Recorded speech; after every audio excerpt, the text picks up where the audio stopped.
bawal po ni Facebook na i-discuss, i-topic, or i-content ito. Ito pong nakikita nyong number 10 mga Lodi, no?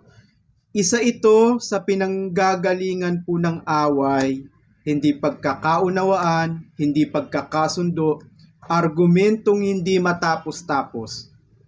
Isa yan sa nagiging sanhi kaya nadidemonetize ang isang account ng content creator. Kaya iwasan po nating i-topic ito, i-discuss, or gumawa man tayo ng content patungkol dyan. Hindi po ang Facebook ang proper venue para pag-usapan ang mga nauukol dyan, para pagtalunan, pag-argumentuhan. Bawal po ni Facebook yan mga idol. Kaya ingatan po natin ang ating account, sumunod po tayo kay Facebook. Ilan po sa dahilan kung bakit nade-demonetize ang account ng mga kapwa nating content creator dahil po sa content na ini-upload po nila. Kaya mga Lodi, kapag gagawa po tayo ng mga content, lagi po nating isa sa alang-alang ang nilalaman ng community standard. Lagi nating pagbabasihan kung ano ang nakasaad sa mga pamantayan ni Meta. Kapag nakita po natin ang content natin ay lumalabag na sa pamantayan ni Meta, maaaring panggalingan ng pagtatalo, hindi pagkakaunawaan, wag na po nating i-upload. Kagaya po ng mga content na ito, ito po ang mga halimbawa. Iwasan po nating gawin ang mga content na ito or mag-topic tayo ng ganito. Yang nakikita po ninyo sa screen. So ingatan po natin ang ating mga account.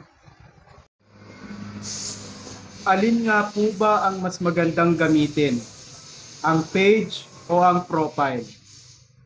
Ang sagot po dyan ay pareho. Subalit kung ang itatanong nyo po, alin ang mas magandang gamitin, base po sa sinasabi ng mga kilalang content creator at ng iba pa po, ay ang page.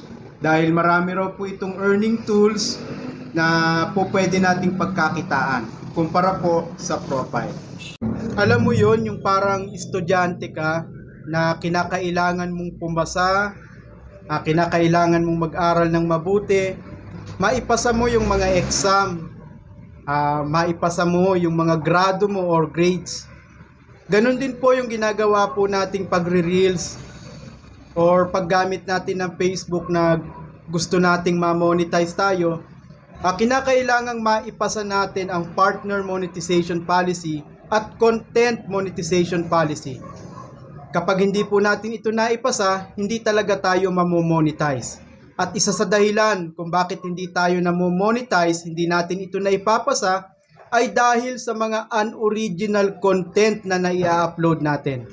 Gusto po natin pumasa sa partner monetization policy at content monetization policy, burahin natin ang mga unoriginal content na nai-upload natin at iba pa.